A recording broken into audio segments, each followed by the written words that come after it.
Good morning. My name is Rachel, and I am a thrifty crocheter, and I am cold.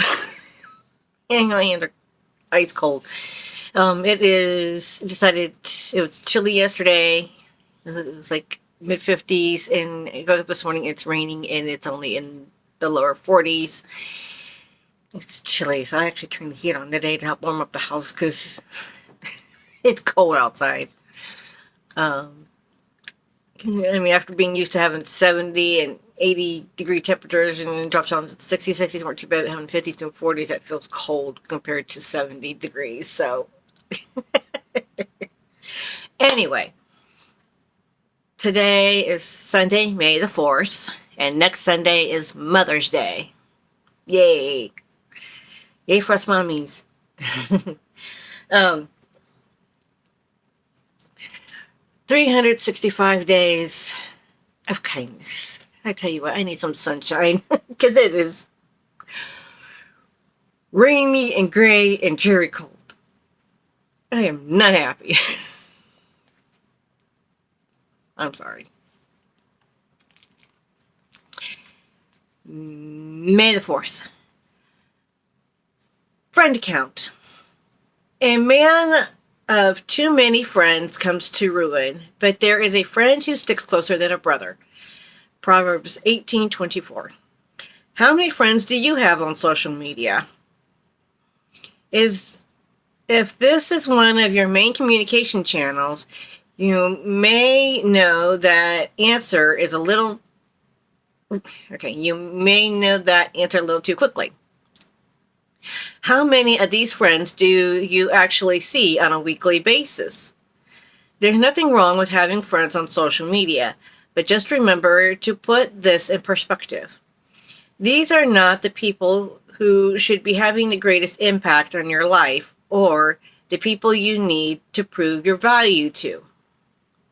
There are contacts and there are true friends.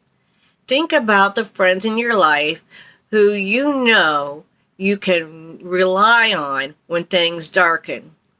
Think about those who text or call you often and check how you are. Think of those who go out to dinner with or who stop by your house to visit. These are your true friends and the ones you should invest your time in. Be kind to your contacts, but be loyal to your true friends. Act of kindness. Write a positive comment to a friend on social media. Now that one was interesting. I'm curious how new this book is. Let me see if it has a, because it should have a copyright date. 2021. That's how new this is.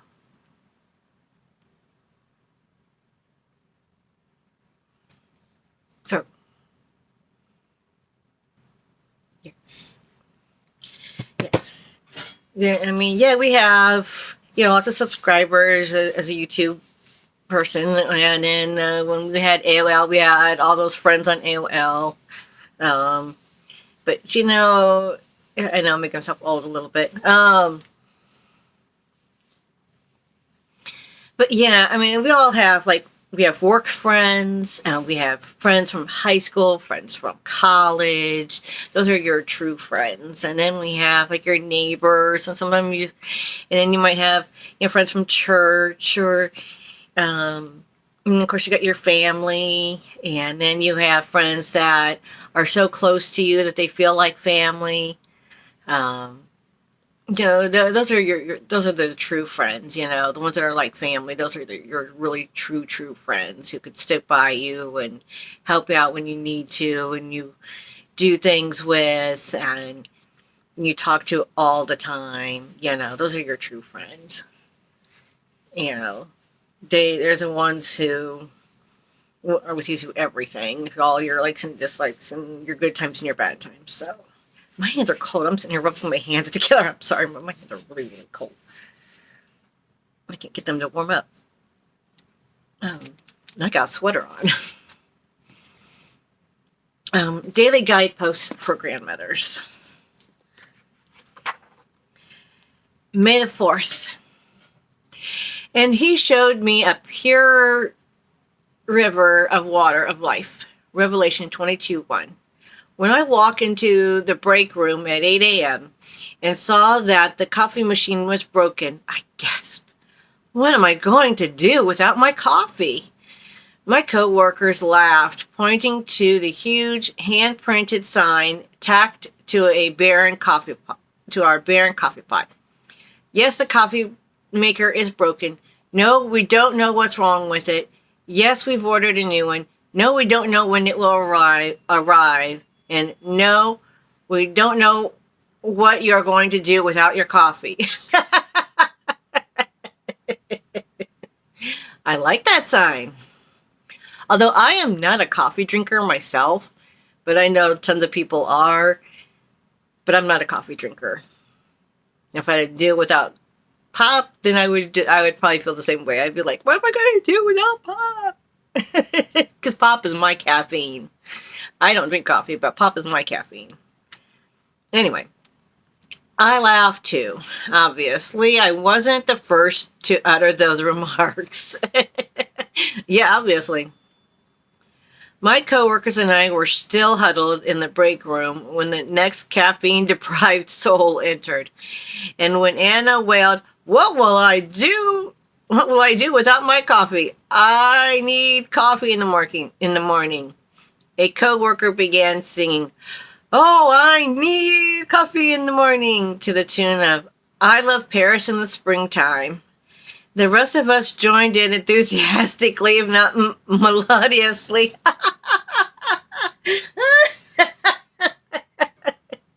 Oh, I would have loved to have seen that. I would have laughed. Oh, that is hilarious. When our manager walked in and said, "Oh no, the coffee machine's broken," the whole room roared. And then, almost as one, we stood up, ready to begin our workday, fueled by laughter, almost as good as energy giver as caffeine. God, I'm thirsty for laughter. Please show me how to pour some refreshing humor on the minor irritations life may bring my way today. Linda Nokrug. You know what? I mean, I'm not a caffeine person, and I appreciate the humor in that one. But I also appreciate the humor.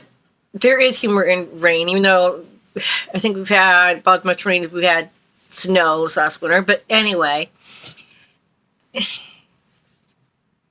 listen to your radio. Listen to your radio in your car, or if you still have a radio stereo in your home. Listen to radio stations. I don't know, maybe this isn't just me, but I swear, it doesn't matter what genre of music you listen to. There's a song about rain. Whether it's about actual rain coming down, or the rain is a symbol for something else, there are songs about rain. I mean, even Winnie the Pooh. Even when Disney's Winnie the Pooh.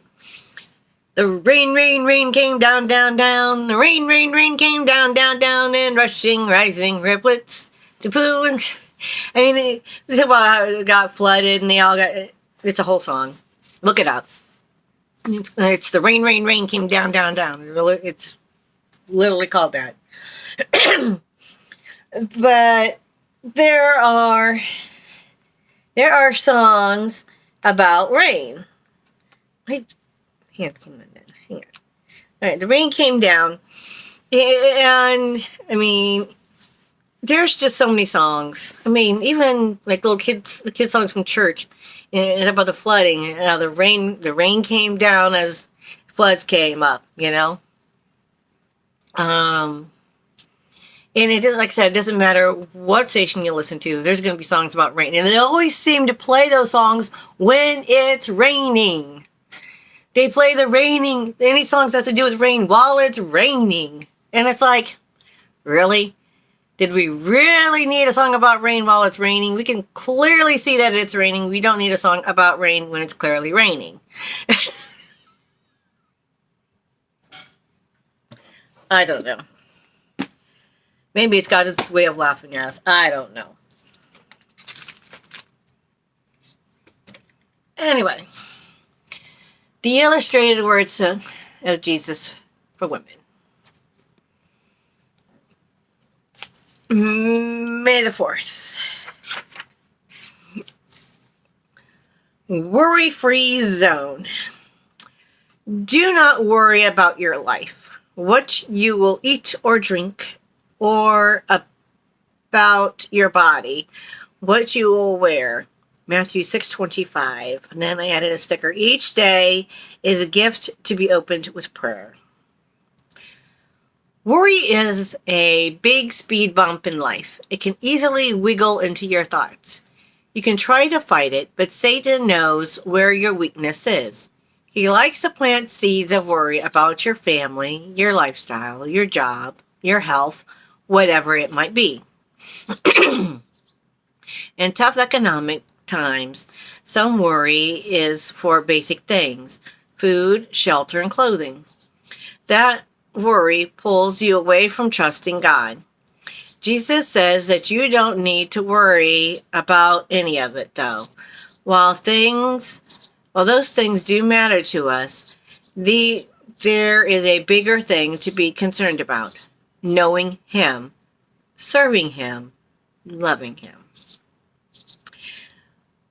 What worry keeps you awake in the middle of the night? Most worries are over things that never happen. Most are things over which you have no control. How can you gain control over worries? Admit them. Give them to Jesus. Let them go. Yes. We need to just let it go. Let it go. Give everything to God. He is much bigger than any problem we have. And yes, and He will take care of all of our needs. He really will. He will. We just need to pray to Him. Stop worrying, because He is much bigger than any of our worries and fears. Just pray to God and have Him help you through your worries. My hands are still cold. Ooh. Can't get my hands to warm up. I'm going to have to sit on them again. Instead of sitting on my hands, it helps warm them up. I know that sounds weird, but it works. It's just chilly. So that's why I turned the heat on and help warm up the house, because it's a little chilly in here and it's chilly outside. Okay, I'm rambling. Before I forget, because last time I almost forgot,